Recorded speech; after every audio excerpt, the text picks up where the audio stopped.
oppose the use of coal for power generation? If you do, what is your plan for power generation in 2030? And how do you propose to stabilize and grow our local economy, which will have been paralyzed by that decision? And we will start with Ms. Hicks. So energy workers power our economy and our country. Our party has always had the backs of energy workers and their families, and our New Deal for Climate Action and Good Jobs puts a just transition for energy workers and the energy sector at the center of our plan.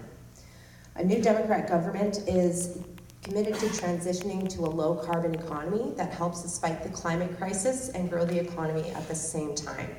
Our plan will reinvest billions of subsidies given to big fossil fuel companies into renewable energy projects across the country.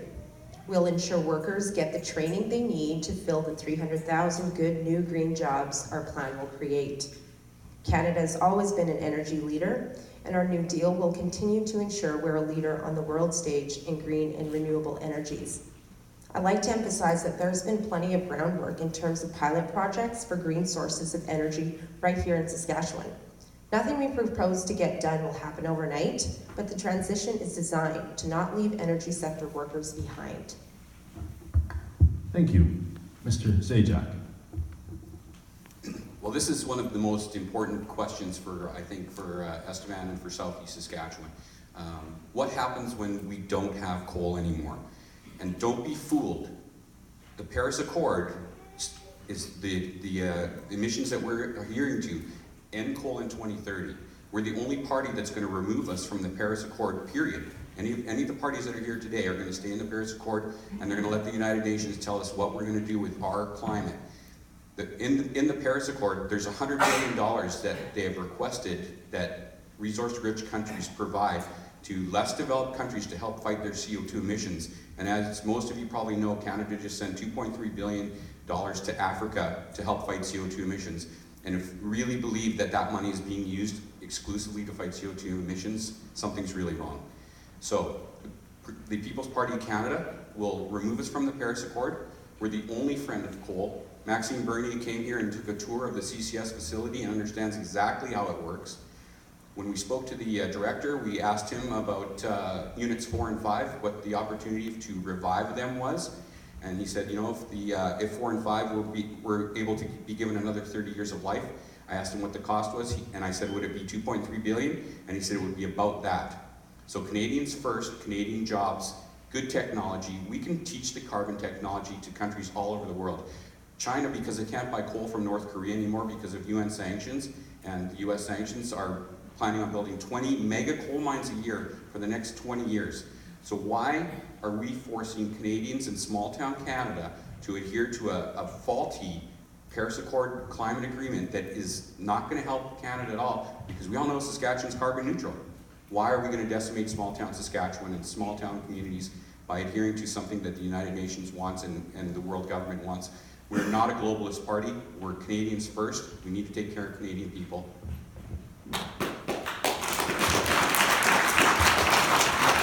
Thank you. Mr. Patron. Well, the short answer is yes, absolutely. The Canadian Nationalist Party supports coal generation. We believe that this has been a cost-effective way to generate power for Saskatchewan and Western Canada as a whole. And we would like to see a federal government that continues to support this industry in conjunction with our existing oil and gas infrastructure. We also believe that it would be an excellent idea to look into alternative sources that have worked well for other countries, such as geothermal energy. We believe that the geological formations are available in Saskatchewan and Canada to have something that's geothermal, that's an alternative source of energy that is at least worthwhile of consideration.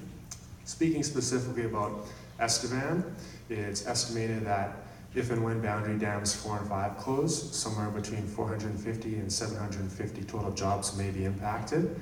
And therefore, it's very clear to us that we need support at the federal level that recognizes coal generation is absolutely essential for Estevan and southeastern Saskatchewan.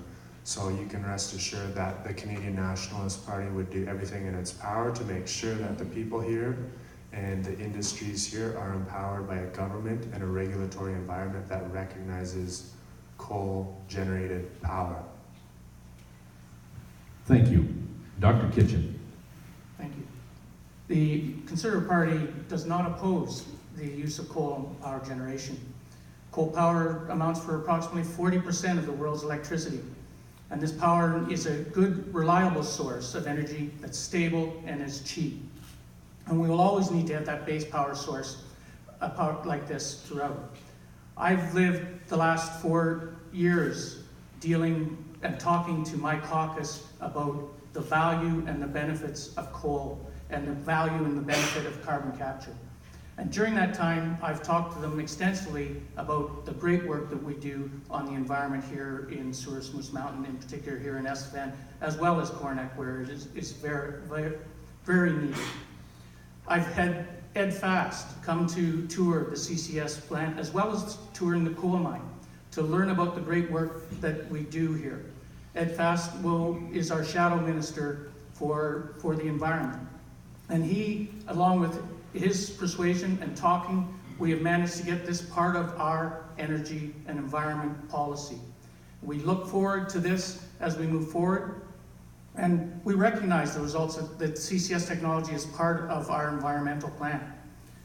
Now, with that said, I have lived here in Estevan for 30 years. My business was predicated on treating a lot of coal miners, a lot of SAS power workers.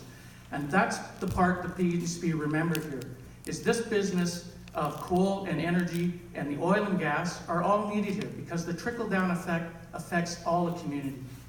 It trickles down to why we have a movie theater. It trickles down to the small stores that provide stationery, the restaurants, the hotels. Those are beneficial, and that is where the benefit from coal energy will continue to generate. Thank you. And Ms. Murdo. Well, I probably have the shortest answer of all. I probably have the shortest answer of all because the Green Party does oppose the use of coal.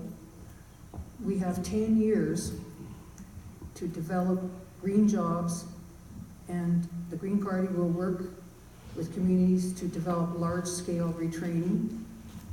An example is the mini orphan wells that could be converted to geothermal energy. The Greens believe that the future is renewables, and just as the Stone Age didn't end because they ran out of stones, there'll be a time to end the use of coal, not because there isn't any coal left, but because there are cleaner alternatives. I don't think anybody alive today saw the horse and buggy days, but there was a huge shift when the first motorized vehicles hit the road. You can imagine all the people that lost their jobs.